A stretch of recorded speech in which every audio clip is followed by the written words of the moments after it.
Bien, recordaba hace algún tiempo, creo que sería como las primeras charlas que dimos como grupo en ASV. Precisamente recordaba que una de ellas era sobre la felicidad.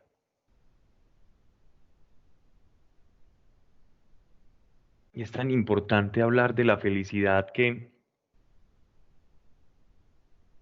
es es la búsqueda del ser humano. De hecho, hay una parte de nuestra alma que está anhelando todo el tiempo ser feliz, como si estuviésemos diseñados para ser felices realmente. Ese es nuestro estado natural. Pero cuando confrontamos esa palabra felicidad con la realidad que estamos viviendo, vemos que resulta ser sorprendente que no la estemos experimentando. Y estoy hablando en términos de vida cristiana, ¿cierto? Ya experimentarla fuera de Dios creería muy complicado, si no imposible. Pero nosotros como iglesia estamos viviendo la felicidad. Y si no la experimentamos, entonces, ¿qué condiciones tenemos para poder experimentarla?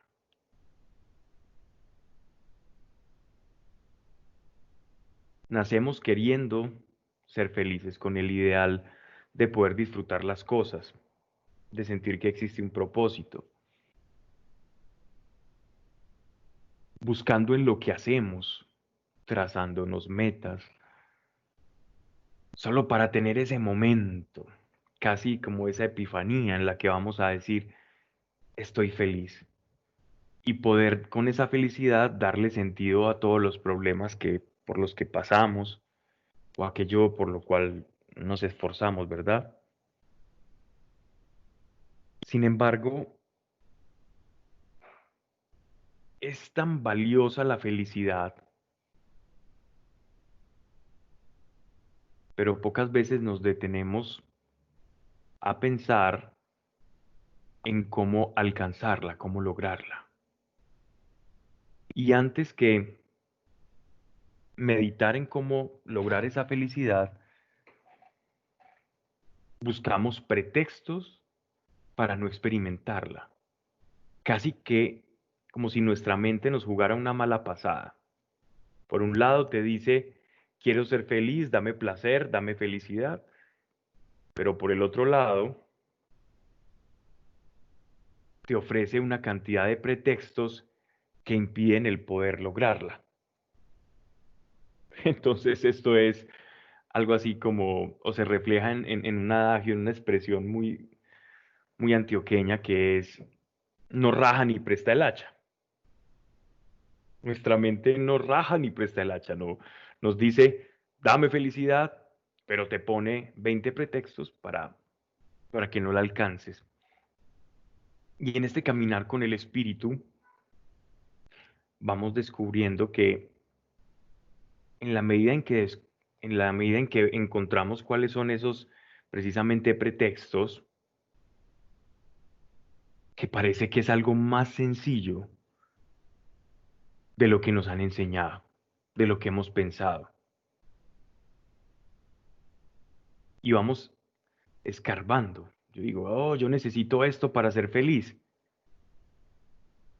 Entonces yo necesito tener un trabajo estable, necesito tener cierta posición social, hasta cierto vehículo, 3 viajes al año, bueno, viajes al año, y con eso yo soy feliz. Cada uno, de acuerdo a su subjetividad, utiliza el pretexto que quiera para poder alcanzar la felicidad. Podemos tener muchos, muchos como colores y sabores y como nombres y formas. Pero entonces, la pregunta que nos surge aquí es, ¿la felicidad es el resultado de un trabajo arduo para conseguirla? Es una consecuencia de un trabajo? ¿O la felicidad es un estado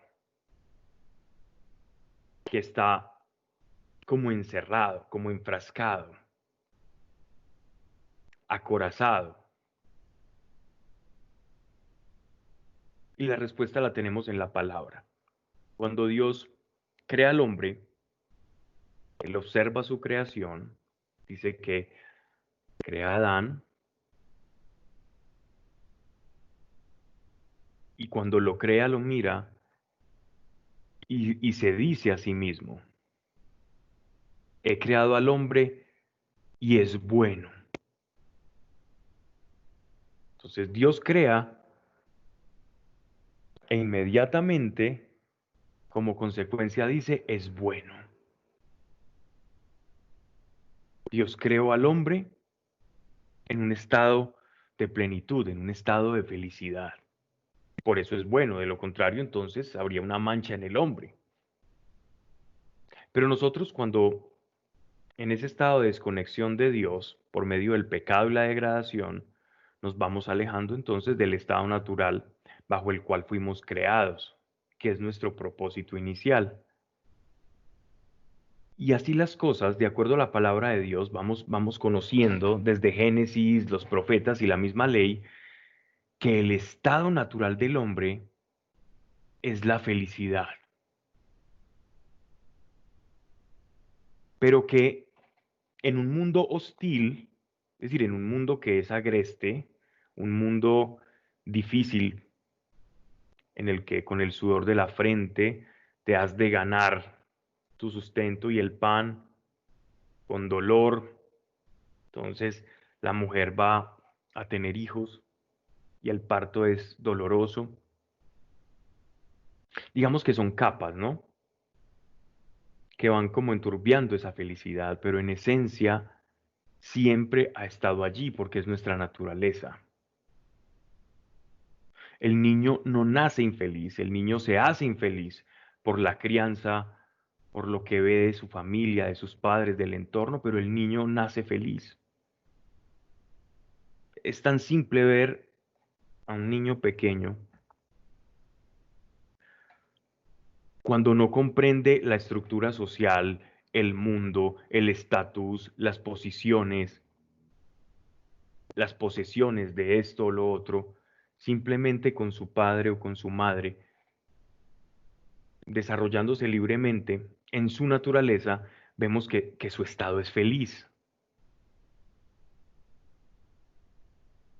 Para corroborar esto, yo he tenido algo así como unas conversaciones con David, que es mi hijo, un niño que recién cumplió los 2 años.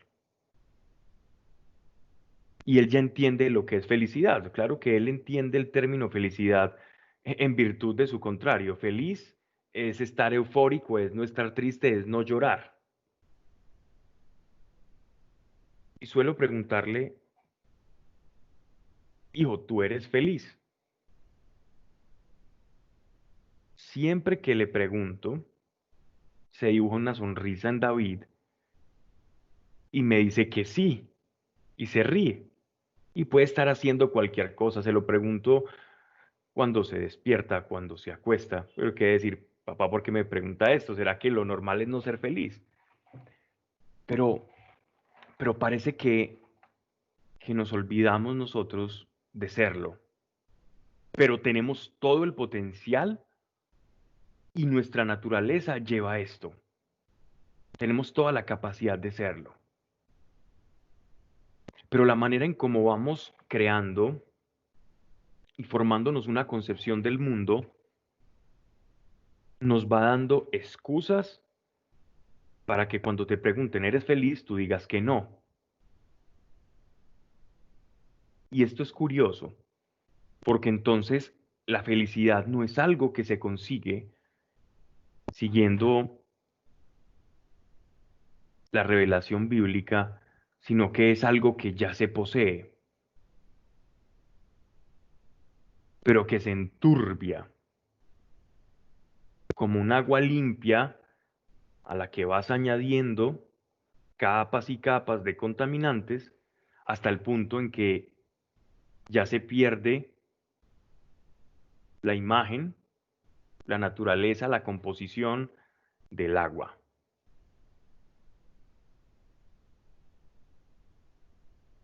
Y es, y es algo tan bonito porque cuando aprendes esto, la forma en la que te relacionas con el Espíritu Santo puede cambiar un poco. Y si atinas reconociendo que eres feliz por naturaleza, que es de lo que de lo que estoy hablando, entonces en la relación con el Espíritu Santo puedes decirle, bueno, llévame, escudriña mi corazón y muéstrame las excusas que a lo largo del tiempo he ido creando, esas estructuras, esas falsas excusas, introyecto, ponle el nombre que quieras, que me llevan a ser infeliz, que no me permiten descubrir o que están enturbiando lo que yo soy en realidad. Y el Espíritu Santo va a ser el primero que va a saltar de la emoción dentro de ti, va a decir, ay, este entendió. Aquí hay un hijo que entendió cómo funciona esto. Porque el trabajo del Espíritu Santo es devolvernos la naturaleza espiritual por la cual fuimos creados. Y fuimos creados en felicidad. De tal manera que cuando Dios nos vea, así como vio a Adán y dijo, es bueno, nos pueda mirar a los ojos un día y decirnos, es bueno lo que he creado. Y lo estás viviendo y lo estás experimentando. Hay una expresión que ha sido utilizada muchas veces en muchos discursos, cuantas prédicas han existido.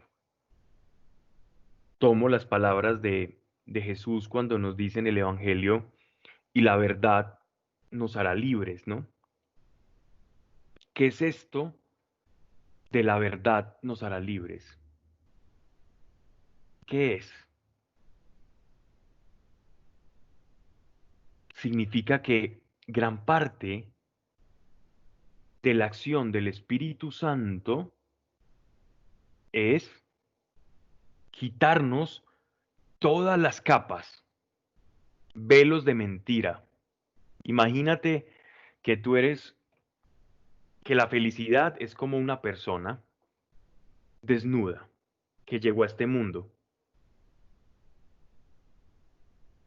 y comienza a ponerse una prenda interior, luego sobre esa prenda se pone otra prenda más gruesa y sobre otra, sobre esa se pone otra y así sucesivamente, capa de capa de capa de prendas, de ropaje, y en la medida en que miremos esos ropajes no vamos a encontrar la felicidad. Y lo que hace el Espíritu Santo es irnos quitando todos esos ropajes, todos esos falsos preceptos, paradigmas, y vamos encontrando quiénes verdaderamente somos. Y Él nos ha tenido en un estado feliz. Pero como tenemos una inercia tan grande a buscar la infelicidad y a pegarnos de una excusa para no ser felices, entonces esto se nos convierte en un trabajo de todos los días, es un trabajo del Espíritu Santo en nosotros, que lo único que tenemos que hacer es permitir que lo haga, pero para que Él lo pueda hacer tenemos que ser conscientes de ello. Muchos de nosotros enfocamos nuestra vida con Dios en pedir cosas para ser felices o pedirle a Él cosas bajo las cuales creemos que vamos a ser felices. Pero ¿cómo Dios nos va a dar algo que le estemos pidiendo si Él sabe que eso no te va a hacer feliz? Y que el estado en el que tú le estás pidiendo eso, cuando lo obtengas, va a ser el mismo. y siga siendo la misma persona llena de ropajes, simplemente con una ilusión que está feliz, pero en el momento se va a dar cuenta que no. Salomón es el gran orador al respecto y nos enseña mucho en el Eclesiastés de lo que te estoy hablando. Entonces es bueno que le pidamos al Espíritu el regalo de descubrir esa naturaleza feliz con la que todos nacimos.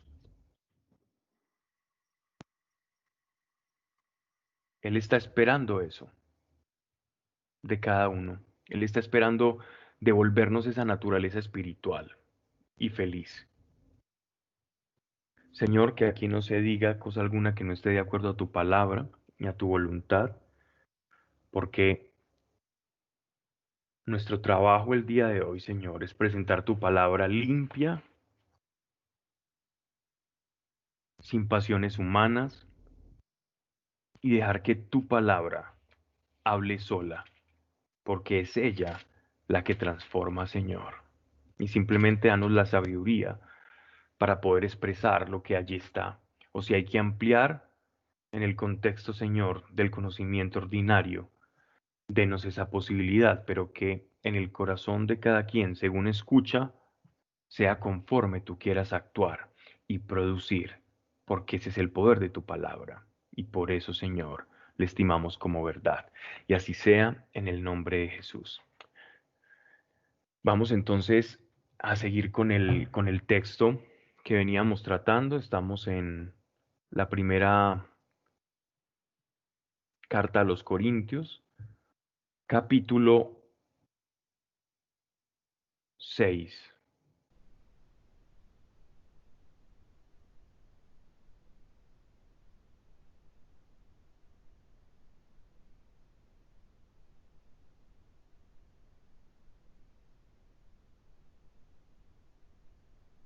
Versículo 15. La introducción a este pasaje que el apóstol Pablo nos está haciendo viene de una especie de refrán que se utilizaba en el mundo antiguo y era el, el vientre para los manjares, ¿cierto?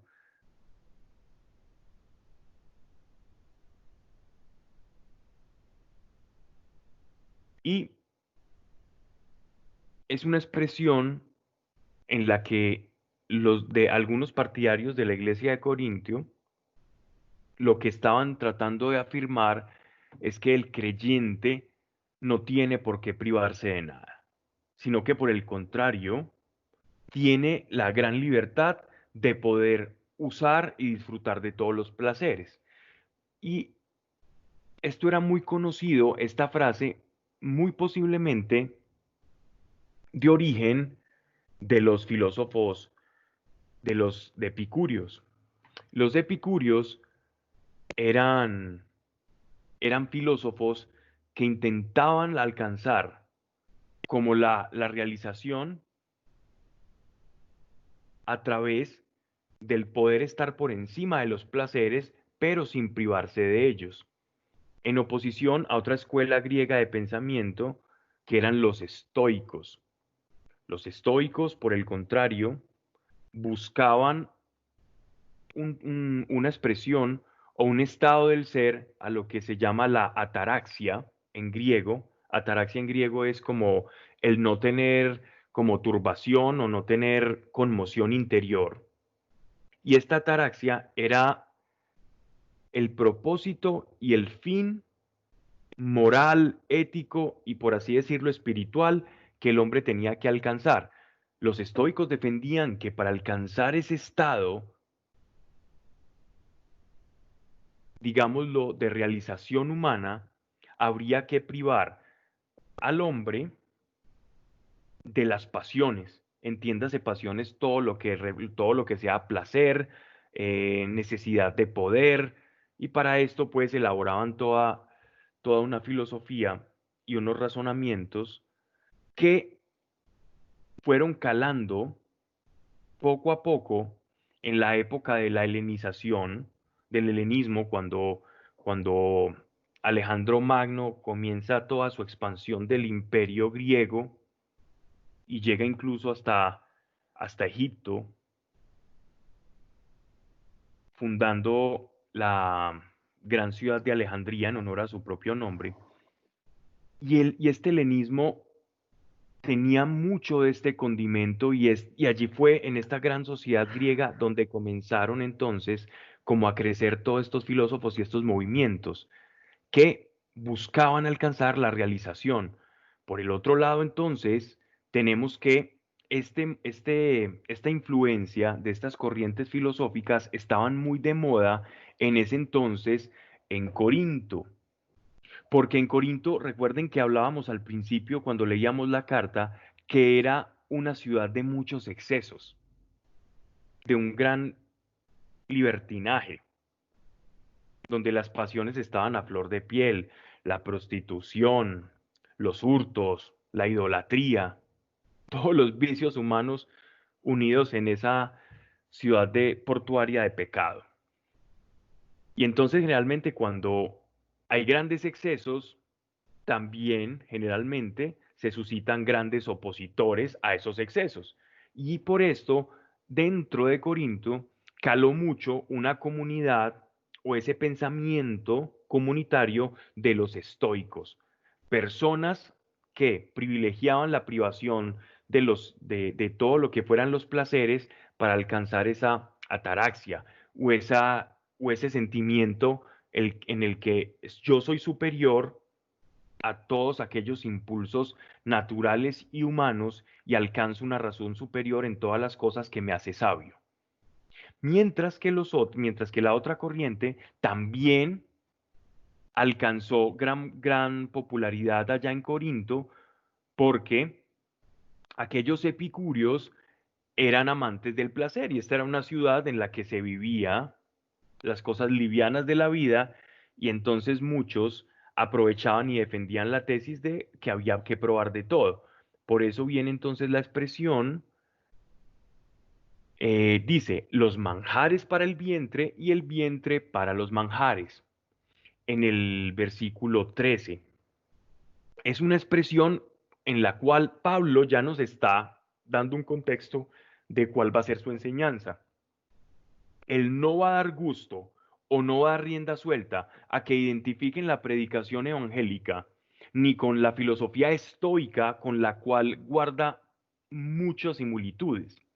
Cuando nosotros leemos, por ejemplo, a Séneca, un autor eh, griego muy famoso, vamos a ver que dentro de su estoicismo a veces es como si uno estuviese escuchando un discurso de moral cristiana, porque tienen puntos de encuentro, el sacrificio, la privación de los placeres mundanos, el buscar esa realización superior a través de algo más grande que simplemente desatar los instintos naturales, pero que hay que tener mucho cuidado porque si bien hay cosas en las que se parecen, el apóstol Pablo va a hacer y va a marcar la diferencia radical entre una filosofía moral altruista como la estoica y también en la liviandad en la que vivían los epicúreos que querían alcanzar esa misma ataraxia, pero la intentaban lograr a través de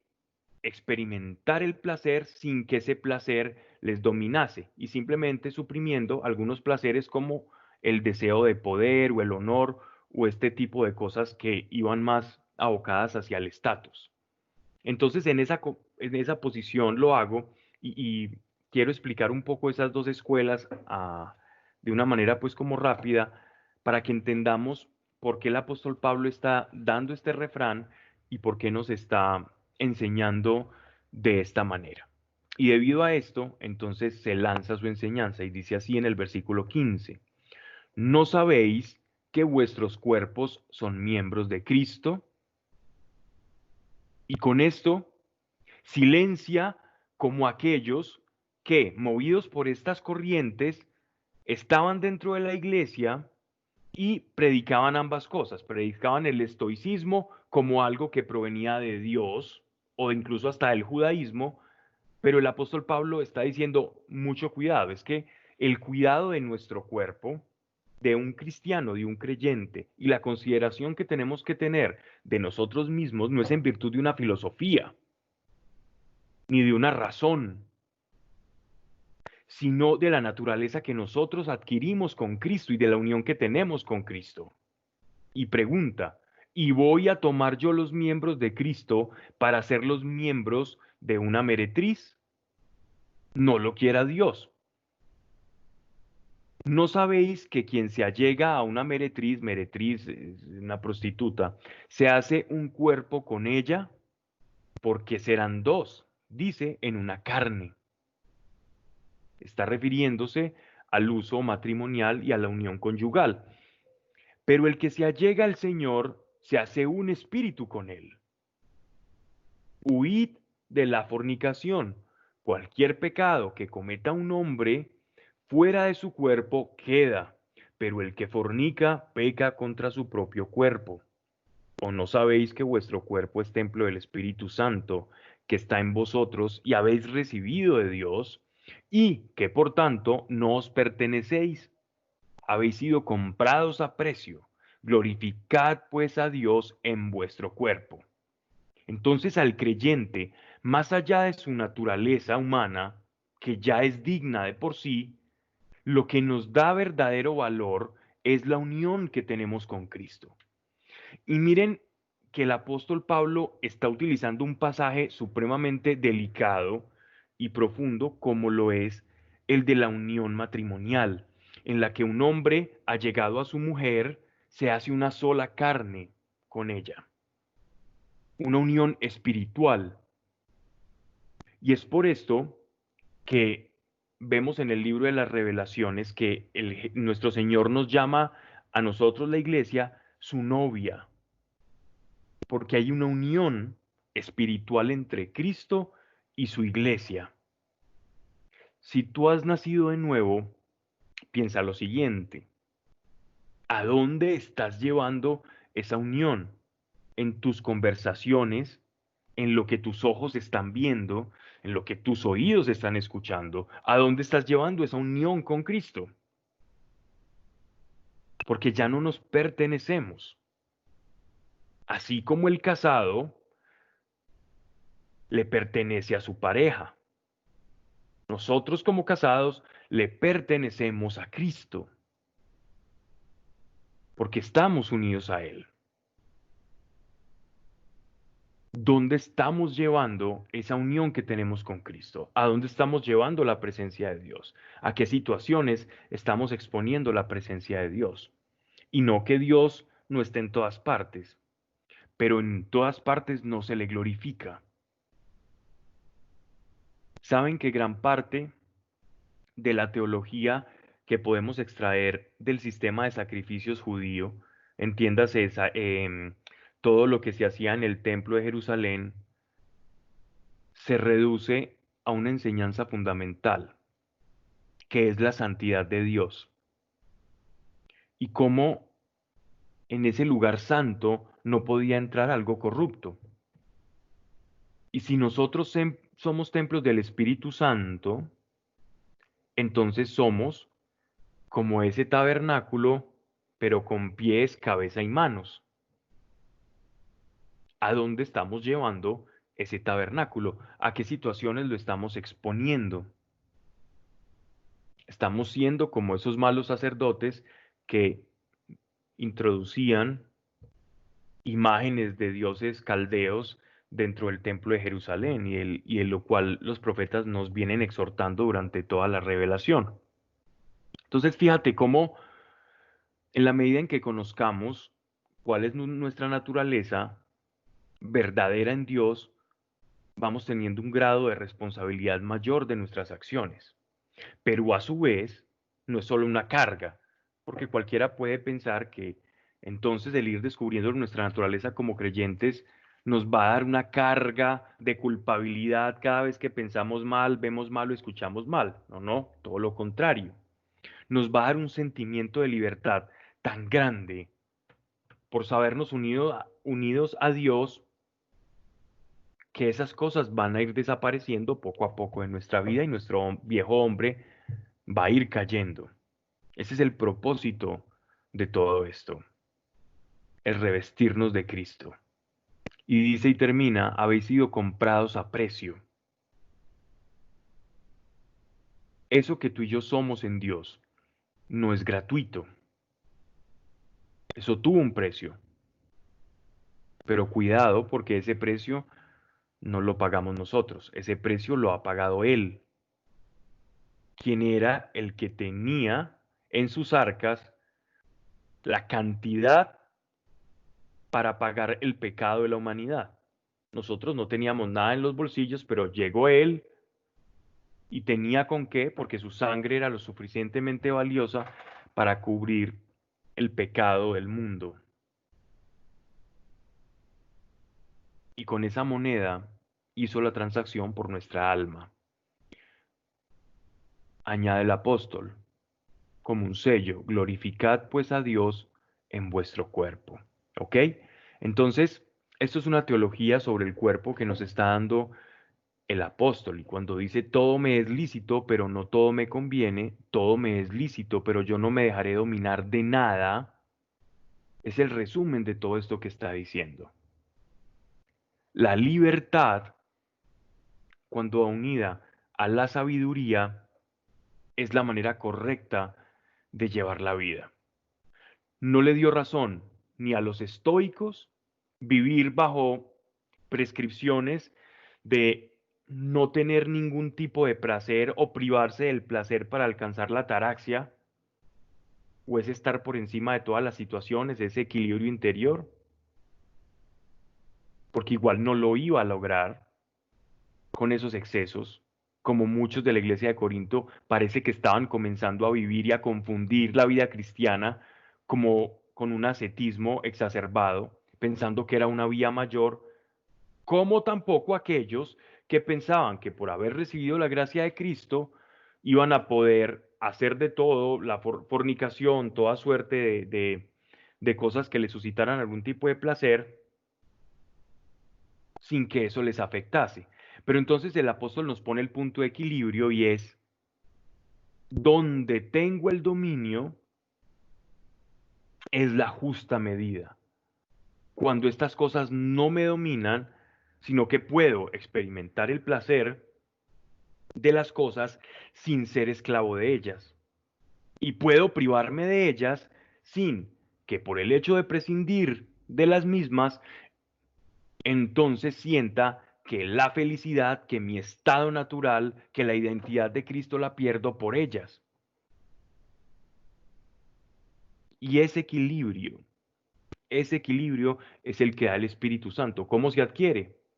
Comprendiendo quiénes somos nosotros en Cristo por medio del Espíritu Santo, sabiendo que somos templo, comenzando a experimentarlo, arrepintiéndonos cuando vemos que estamos llevando al Espíritu a locaciones donde no se le va a glorificar. De esa manera vamos despertando y aprendiendo a dignificar el templo de nuestro Señor. Vamos entonces con el capítulo 7.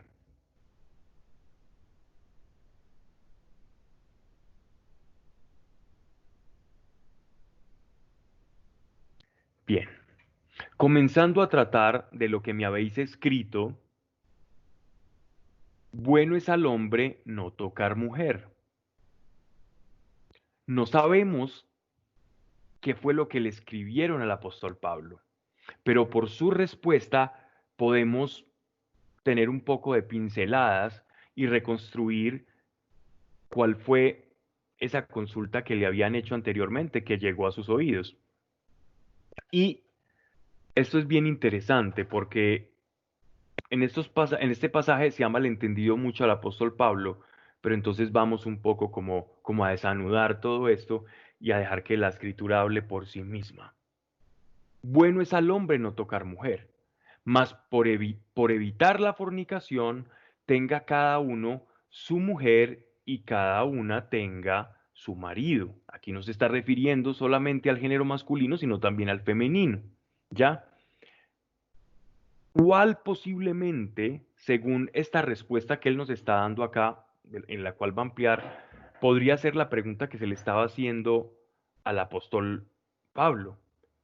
Seguramente era sobre el caso, muy posiblemente también influenciado por ese movimiento estoico en el que la castidad se veía o el privarse incluso de cualquier tipo de placer, el que produce la intimidad o el que producen los alimentos, era el estado ideal del hombre. Y ellos incluso no se casaban por eso. Entonces ya vamos viendo de qué va todo esto, ¿no? Mas para evitar la fornicación tenga cada uno su mujer.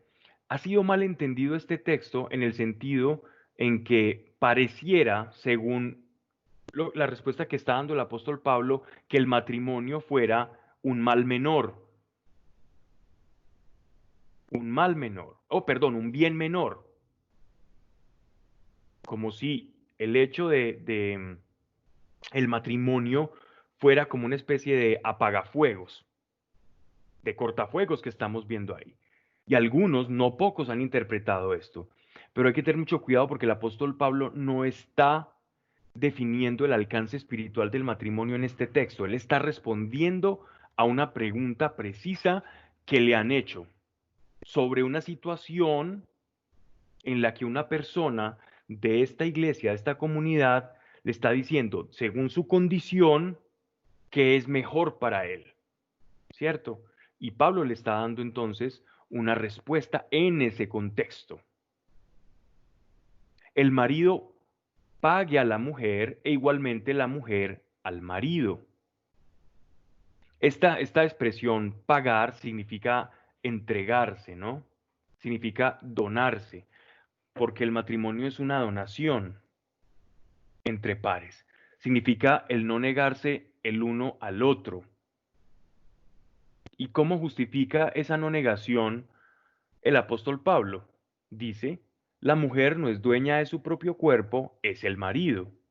E igualmente el marido no es dueño de su propio cuerpo, es la mujer. Esto es muy profundo, lo que se dice acá en el matrimonio.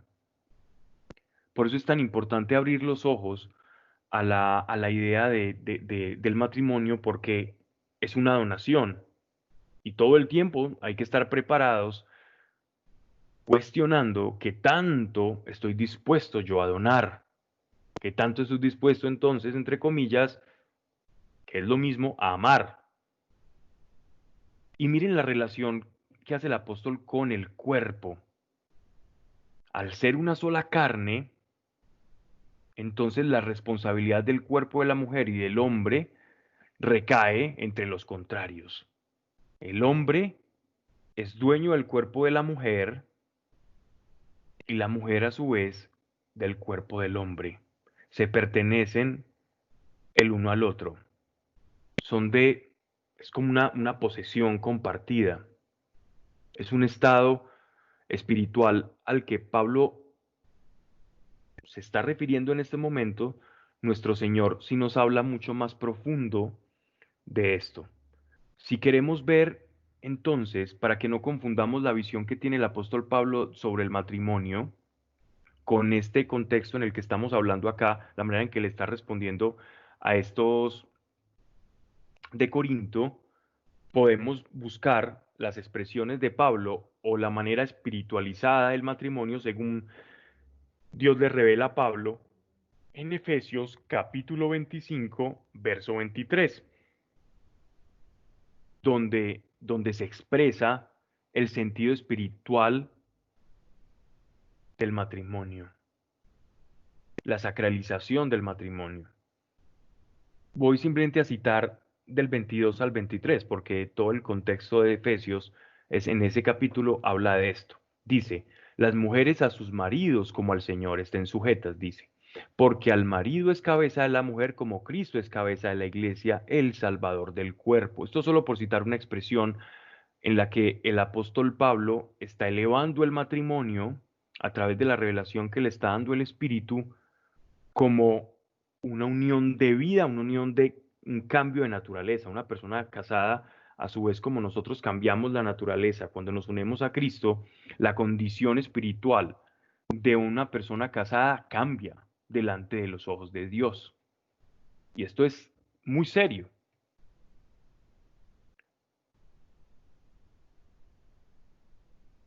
No os defraudéis uno al otro, a no ser de común acuerdo, no separéis el uno al otro, ¿cierto?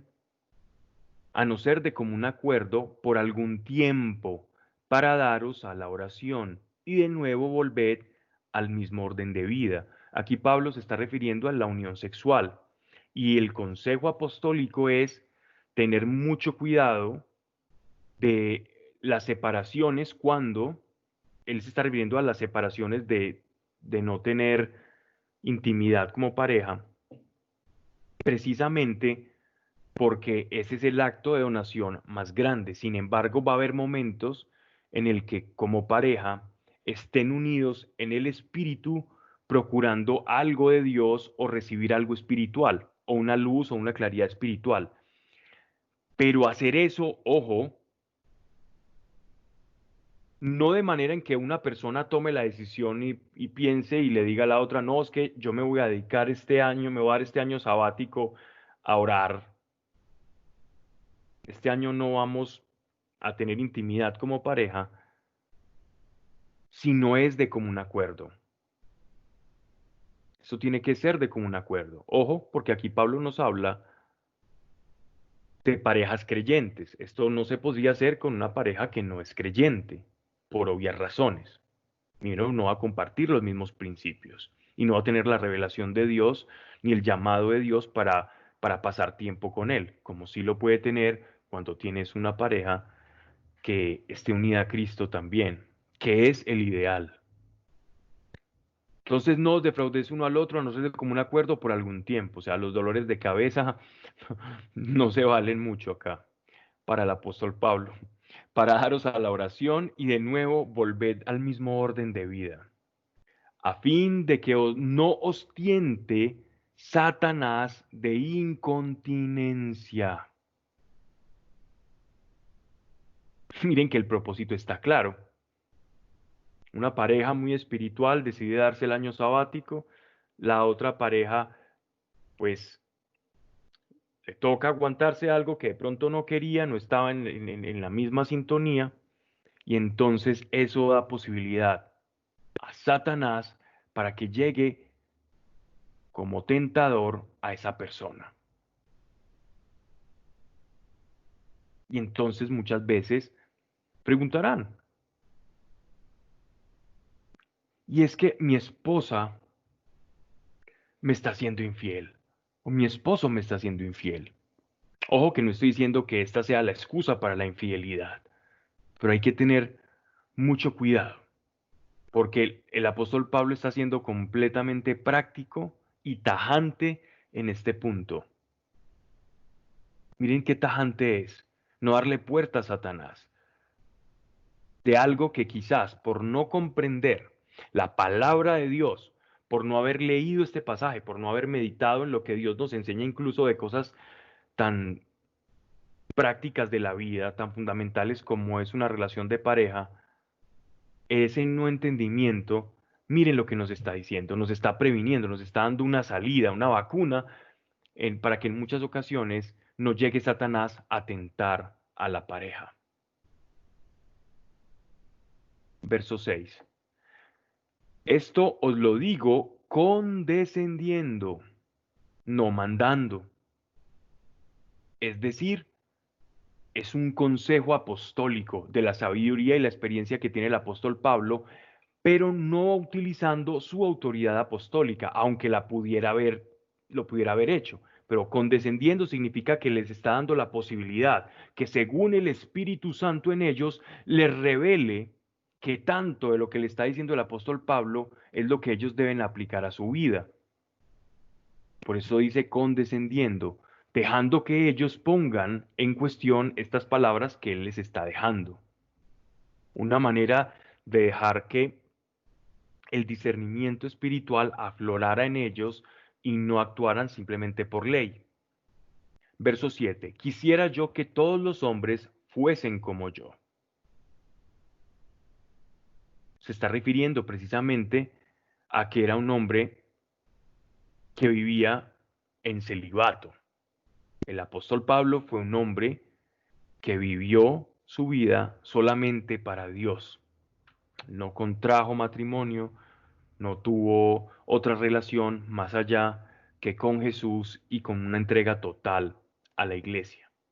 Y Pablo veía este grado como un grado supremamente alto, y más adelante vamos a ver más exposiciones al respecto y cómo Pablo amplía ese nivel alto, pero dice, cada uno tiene de Dios su propia gracia, este una, aquel otra. ¿A qué gracia se está refiriendo?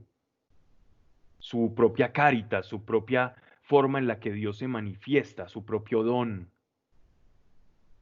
Entonces, Pablo tenía el don en que las pasiones, por la gracia del Espíritu Santo,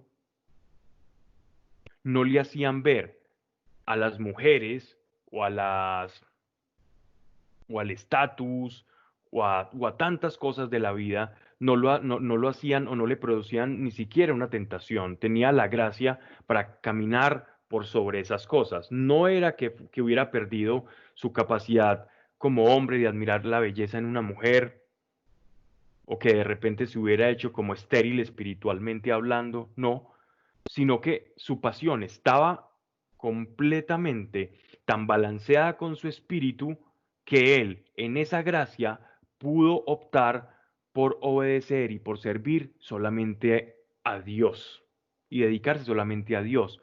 Y recuerden una cosa, que los dones o las gracias son el resultado o son la razón de nuestro llamado, son la herramienta que utilizamos para cumplir nuestro llamado.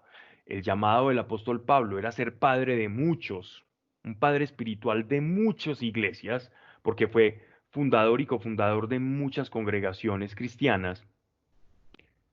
Sin embargo, si hubiese sido el ser padre de familia y tener una iglesia doméstica e igualmente alcanzar la voluntad de Dios, entonces tendría otro don. Pero cada don tiene unas herramientas. En este caso, él fue célibe porque tenía esa gracia. Quien no tenga esa gracia, no busque quemarse. Hago aquí un pequeño alto en el camino y voy a ser puntual sobre algunos temas, por ejemplo, dentro del celibato, como opción de vida en diferentes congregaciones, comunidades, desde la vocación del sacerdocio. Muchas veces hay personas que son como cazatalentos, algo así como cazadores de vocaciones sacerdotales, y la iglesia ha sufrido, me refiero dentro del catolicismo, mucho escándalo, y este escándalo viene a raíz de no entender este pasaje tan simple. Y muchos cazadores de vocaciones ven a alguien que es piadoso, entregado a Dios, ve a alguien que puede ser un buen candidato y que puede simplemente asumir el celibato, pero si el celibato no se tiene desde el principio como una gracia de Dios o no es tu opción de vida, entonces lo que vas a hacer después es, desarrollando tu naturaleza, perversa por lo general, suscitar un escándalo dentro de la iglesia. Cada quien según su llamado. Ese es el orden y aquellos cazadores de vocaciones deben comprender eso. No es cuestión de cantidad, sino que un buen formador debe descubrir en aquel al que esté formando cuál es su don, cuál es su talento, para que no erre allá en el camino. Y no tener una cantidad de gente y decir, hice bien el trabajo. Pero mejor es tener pocos y cada uno cumpliendo su propósito conforme el don que es venido del cielo, el que Dios ha enviado. Y miren lo que dice. Verso 9. Sin embargo, a los no casados y a las viudas les digo que les es mejor permanecer como yo.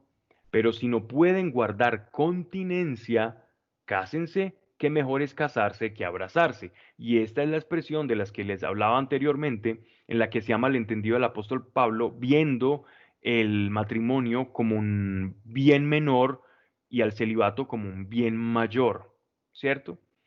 Pero ojo, porque recordemos que Pablo está contestando, según el contexto, está contestando a una pregunta que le habían hecho dentro de Corintio y él ha decidido, según su carisma, es mucho mejor experimentar un servicio a Dios completo y entero que dividirse entre agradar como a dos señores. Así lo vamos a ver más adelante. Versículo 10. Cuanto a los casados, precepto es, no mío, es decir, esto sí viene del Señor, miren, sino del Señor, que la mujer no se separe del marido y de separarse, que no vuelva a casarse o se reconcilie con el marido y que el marido no repudie a su mujer. La mujer se separa, el hombre repudia. Eran dos maneras legales, según el judaísmo, de separaciones de pareja. Entonces, miren esto porque este pasaje es el que se utiliza para elevar el matrimonio a un estado de desarrollo espiritual a lo que se conoce como sacramento. No solamente cuando nuestro Señor dice que se unirán una sola, se unirán y formarán una sola carne, sino también este pasaje que es el que nos va a hablar de la indisolubilidad del matrimonio. Cuanto a los casados, precepto es no mío, sino del Señor. Que la mujer no se separe del marido y de separarse, que él no vuelva a casarse o se reconcilie con el marido y que el marido no repudie a su mujer. El matrimonio como tal es una institución, si bien realizada entre hombres, que trasciende al espíritu. No es simplemente irse a vivir con una persona a ver si la cosa le resulta y ya. Y si no resulta, entonces cada quien por su lado. Hay una transferencia y hay unidad espiritual.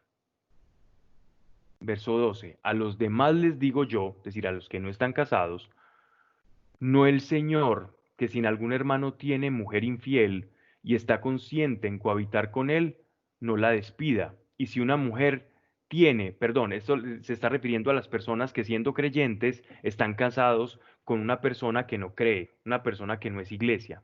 Repito el verso 12. A los demás les digo yo, no el Señor. O sea, el apóstol Pablo no es un mandato de Dios, es un consejo apostólico que si algún hermano tiene mujer infiel y está consciente en cohabitar con él, no le la despida. Aquí infidelidad no se está refiriendo a que la persona le está poniendo los cuernos, perdónenme la expresión, aquí infiel se refiere a que no es creyente, a que es pagano.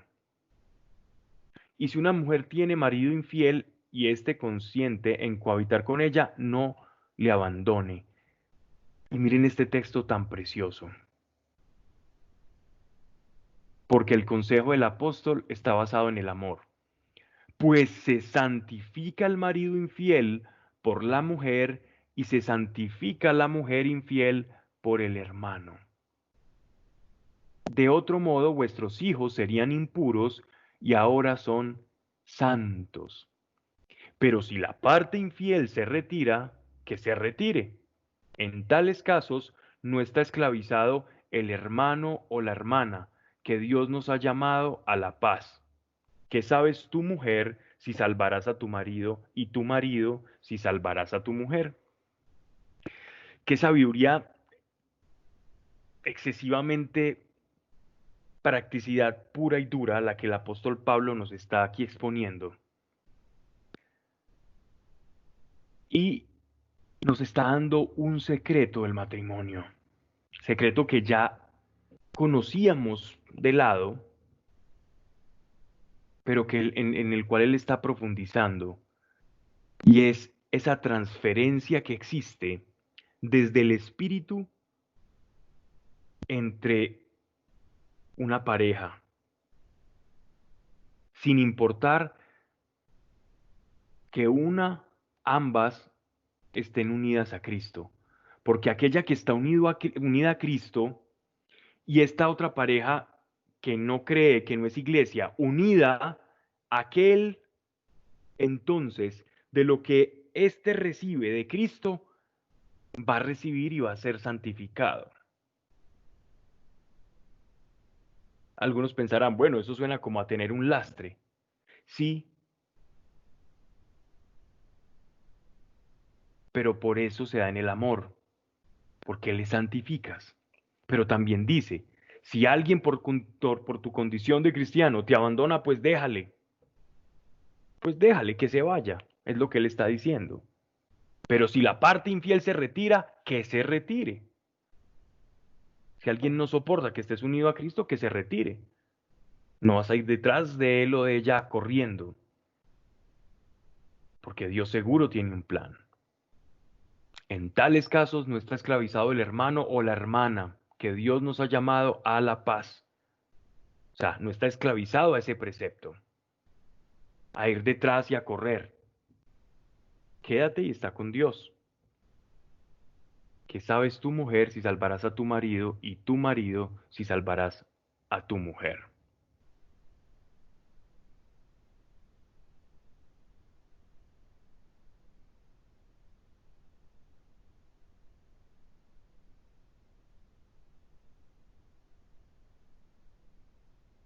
Capítulo 7, verso 17.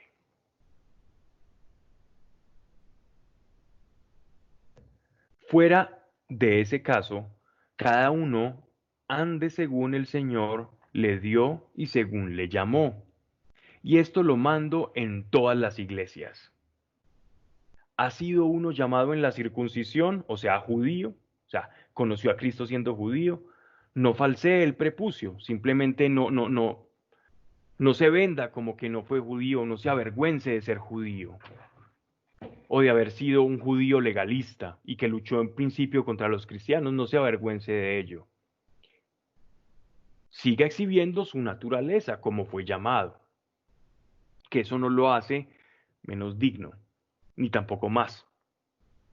Ha sido llamado en el prepucio, no se circuncide. Nada es la circuncisión, nada el prepucio, sino la guarda de los preceptos de Dios. Es decir, mi condición o apariencia externa no tiene que ver absolutamente nada para Dios porque Dios ve mi corazón. O soy creyente o no soy creyente, sin importar los votos, las señales que yo tenga, cuántos escapularios tenga encima, con cuántas Biblias ande debajo del brazo, cuántas veces diga amén o aleluya cuando alguien termine una frase que considere como una verdad espiritual. No importa todos los atavíos que nosotros utilicemos para referirnos o portarnos en Dios. Es nuestro corazón y la intención y los preceptos del corazón lo que Dios ve. Y añade el apóstol Pablo en el verso 20, cada uno permanezca en el estado en que fue llamado. ¿Fuiste llamado en la servidumbre? No te dé cuidado, y aun pudiendo hacerte libre, aprovéchate más bien. Pues el que siervo fue llamado por el Señor, es liberto del Señor. E igualmente, el que libre fue llamado, es siervo de Cristo. Habéis sido comprados a precio, reitera el apóstol Pablo como en versículos anteriores. No os hagáis siervos de los hombres. Hermanos, persevere cada uno ante Dios en la condición en que por él fue llamado. Podríamos pensar a simple vista que el apóstol Pablo está defendiendo el statu quo. Y no se trata de eso y tenemos que ser un poco más perspicaces en el contexto, porque Pablo a lo que nos está llamando es a que el cristianismo, la salvación, ese precio que pagó el Señor por ti, no vino a cambiar tu condición social. Parece que este pasaje lo omitieron algunos de los expositores de la teología de la liberación, aquellos que ven a Jesús como un Che Guevara Galileo, que vino a desmontar todo un sistema y utilizan banderas de Jesús como un gran revolucionario. Pero él sí fue un revolucionario, pero la lucha era contra el poder del pecado en nosotros. Y es esto de lo que el apóstol Pablo está hablando. No es tu condición social. ¿Eso le importa al Señor? Sí, pero importa más tu naturaleza y tu salvación. El precio que el Señor pagó por ti no es para que tuvieras carro, casa y beca. Si por añadidura viene, gloria a Dios y tengamos gratitud. Pero Él pagó por ti para que no vivieses en mundo de tinieblas y pudieses disfrutar de la comunión que Adán tenía con Dios, poderlo escuchar. Y como garantía, como prenda de ello, nos ha dejado su espíritu para que experimentándolo podamos saber qué calidad de reino, de cielo, de casas tenemos allá en el cielo. Entonces entendamos este contexto, que Pablo no está defendiendo el statu quo, sino que está delimitando, está demarcando los alcances de la sangre de Cristo, dónde opera la sangre de Cristo y dónde no opera la sangre de Cristo. Opera sobre tu condición interior, no exterior, igualmente como la ley. Dice, no es judío aquel que sea circuncidado, sino que es quien es circunciso de corazón. Lo mismo, para aquel que no es circuncidado, dice, no importa, porque entonces la circuncisión tuya va a ser sobre tu corazón. Siempre refiriéndose a que la salvación opera en la naturaleza interior del hombre. Es de ella de la que emanan toda la cantidad de divergencias que tenemos en este mundo, de problemas, de cosas que no cuadran, de un sistema político u otro. Depende. El problema está en el corazón del hombre siempre. Miren grandes hombres eh, con doctrinas tipo Robin Hood, que cuando llegan al poder terminan siendo peor que aquel al que habían destronado. Porque el problema no era el sistema, era el hombre que gobernaba. Hombres correctos, gobierno correcto. Hombres incorrectos, sin importar cómo sea la legislación o el sistema, sistema corrupto, sistema incorrecto. Es la naturaleza humana la que está en juego. Ese es el motivo del precio que nuestro Señor tuvo que pagar. No entonces utilicemos la sangre de Cristo para pagar bienes, comprar bienes para los cuales no pagó, no compró, porque eso lo compra el dinero o eso lo compra una naturaleza cambiada. Muchos creyentes en las iglesias, la esclavitud era algo completamente normal. A la iglesia, a los padres de la iglesia, a muchos se les ha criticado porque no se oponían a la esclavitud, pero no era el trabajo de ellos oponerse a la esclavitud. Tarde que temprano, la abolición de la esclavitud iba a llegar por los principios morales, por el amor al prójimo, que poco a poco, a través de conocer, de la conciencia espiritual que fuéramos teniendo, eso iba a resultar como algo natural. Pero como un surgimiento, algo que surge de la condición natural del hombre que va transformando, que va cambiando el Señor. Acerca de las vírgenes no tengo precepto del Señor, pero puedo dar consejo, como quien ha obtenido del Señor la misericordia de ser fiel, refiriéndose a su carisma. Creo pues que por la instante necesidad es bueno que el hombre quede así. ¿Estás ligado a una mujer? No busques la separación. ¿Estás libre de mujer? No busques mujer. Si te casares, no pecas. Y si la doncella se casa, no peca. Pero tendréis así que estar sometidos a la tribulación de la carne, que quisiera yo ahorraros. Dígoos, pues, hermanos, que el tiempo es corto.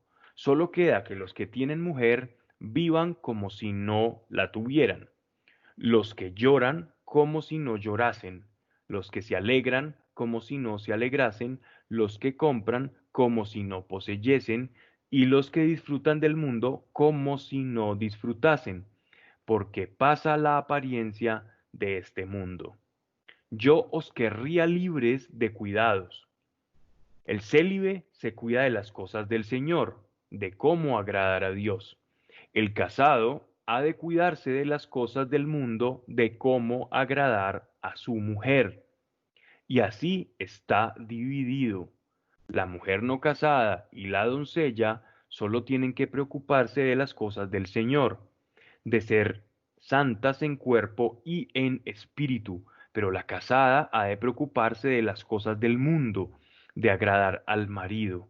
Esto os lo digo para vuestra conveniencia, no para tenderos un lazo, sino mirando a lo que es mejor y os permite uniros más al Señor, libres de impedimentos. Pasaje bien interesante y no poco controversial. Bien, ¿qué pasa? Es muy seguro que el apóstol Pablo aquí estuviese teniendo en mente, cuando se refiere a estas mujeres vírgenes que nos habla en este pasaje, em, muchas veces estas doncellas o estas vírgenes, según el derecho romano que gobernaba en esos momentos, en todas las legislaciones griegas, porque ellas adoptaron el derecho romano, muchas de estas mujeres que cuidaban en la iglesia eran mujeres ya un poco mayores o entradas en años que tenían tutores porque habían perdido su familia. Entonces el tutor era como el padre, ¿cierto? Y la pregunta que se le hacía al apóstol Pablo es, ¿qué es conveniente? Y esta pregunta es muy posible que la haya hecho un tutor de varias de estas mujeres. Un tutor era una persona que se encargaba de cuidar los bienes que de pronto hubiesen quedado y todo esto, y seguir ayudándole y ser como una especie de padre virtual, ¿no? Para ellos, según la legislación romana. Entonces, la pregunta era, ¿qué es mejor para ellas?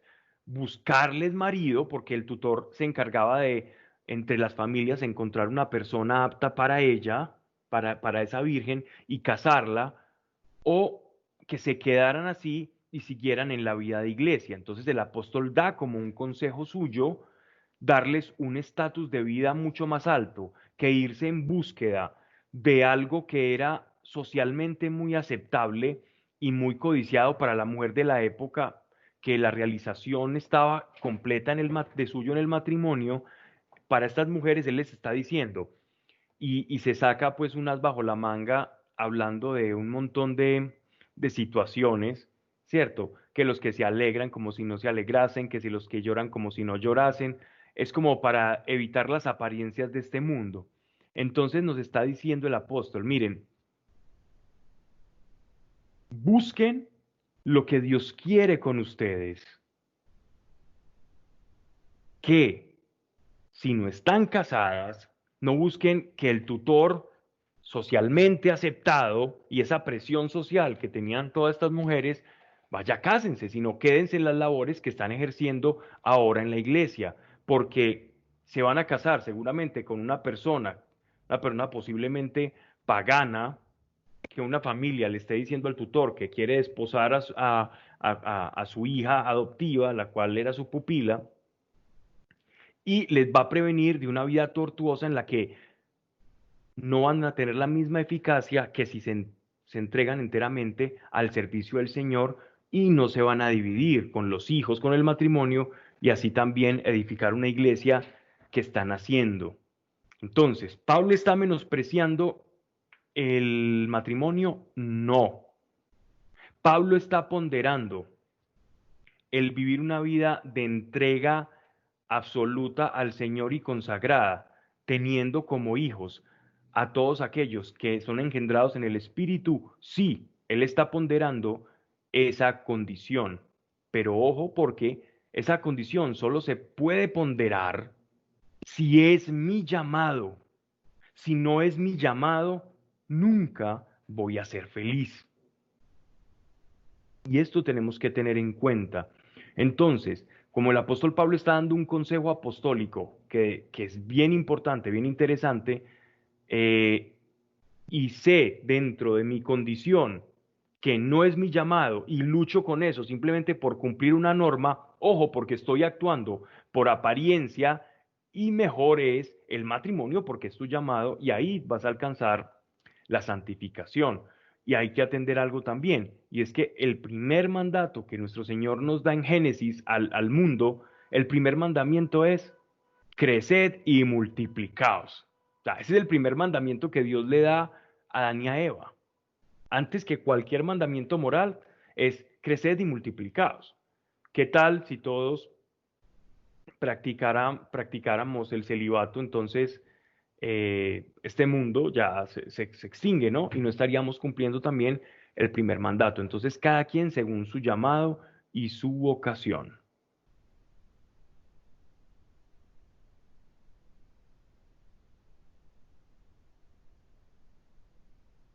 Y por eso termina diciendo, esto os digo para vuestra conveniencia, no para tenderos un lazo, porque él sabía que estas palabras iban a de pronto a generar en el imaginario de la iglesia y de las donde se fuera a leer esta carta que todos tenemos que ir a correr a hacer lo que él está diciendo, o sea, como un lazo que él nos está poniendo, miren, sigan en esto que yo estoy haciendo, sin entender todo el contexto de lo que ya nos ha venido exponiendo, sino mirando a lo que es mejor y os permite uniros más al Señor, libres de impedimentos, de los impedimentos de tenderse en matrimonio con una persona que no camine conforme a los preceptos del Señor, y los que han estado en esa situación saben lo complejo que es vivir una vida en la que tú quieras orar con tu pareja y que de pronto la pareja te dice que no cree, que no quiere o que incluso se burla de tu fe.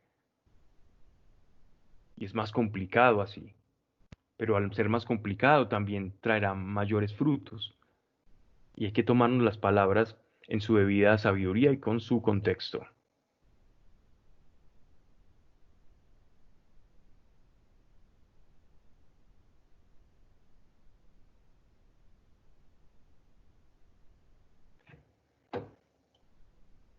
Bien, vamos entonces a leer las peticiones porque veo que está iluminando el chat y vamos después a terminar con una oración.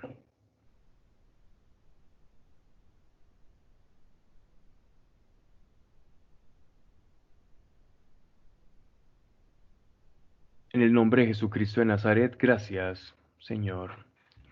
Gracias te doy, Padre, todo proceso infeccioso, Señor, toda hepatitis, en el nombre de Jesucristo de Nazaret, quienes están escuchando y quienes conocen, Señor, a quienes tienen hepatitis en estos momentos, tu mano extendida, en el nombre de Jesucristo de Nazaret, es tan fácil para ti. Hoy desato y ordeno, Señor, la sanidad, en el nombre de Yeshua de Nazaret. Gracias porque veremos, Señor, resultados, Señor, y escucharemos buenas noticias de esto que estamos orando, Señor. Gracias por Simón, en el nombre de Jesucristo de Nazaret. Gracias porque en este mismo momento la unción de tu Espíritu está recorriendo sobre su sangre, Padre. En el nombre de Yeshua de Nazaret es destruido todo cuerpo extraño, Señor. Todo virus te maldigo de raíz, sea cual sea el diagnóstico, sea cual sea el virus o la intención por la cual tenga este diagnóstico, en el nombre de Yeshua de Nazaret. Hoy corto esto y se revierte, Señor, y extendemos tu sanidad en el nombre de Yeshua de Nazaret. Gracias porque también sabremos que habrá sanidad allí. Gracias, Señor, por esta hija tuya, Señor. Gracias por Andrea. Padre, en el nombre de Jesucristo de Nazaret, comienza ahora mismo, Padre, tu mano extendida. Quien esté escribiendo, estoy hablando a Germán Riaño. Te pido, ahí donde estás, extiende tu mano. Sé que muy posiblemente debes estar lejos de tu esposa, pero extiende tu mano hacia donde creas que está el punto cardinal o la dirección donde está ella, y vamos a hacer una oración por ella. En el nombre de Yeshua de Nazaret, bajo la autoridad de tu Espíritu Santo, Señor. Todo cuerpo extraño, todo patógeno externo, todo virus es destruido ahora por la acción de tu Espíritu Santo y me extiendo hoy a través de las manos de Germán.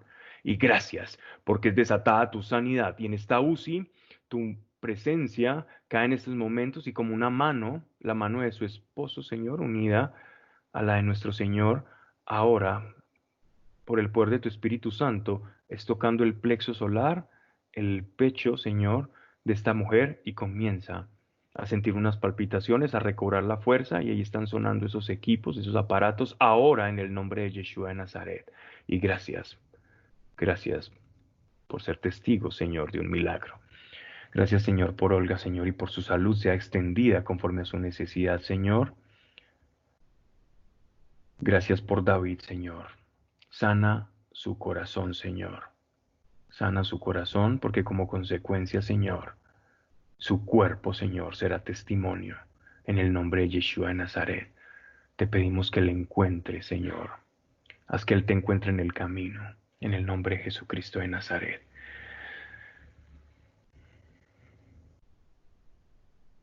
Gracias, Señor, por lo que escucharemos de aquellos por los cuales hemos orado hoy, porque en iglesia, Señor, en comunidad hemos orado. Y gracias por el poder que a través de tu Espíritu Santo nos das la gracia de administrar. Buenas noches para todos, un abrazo enorme y nos vemos el próximo miércoles.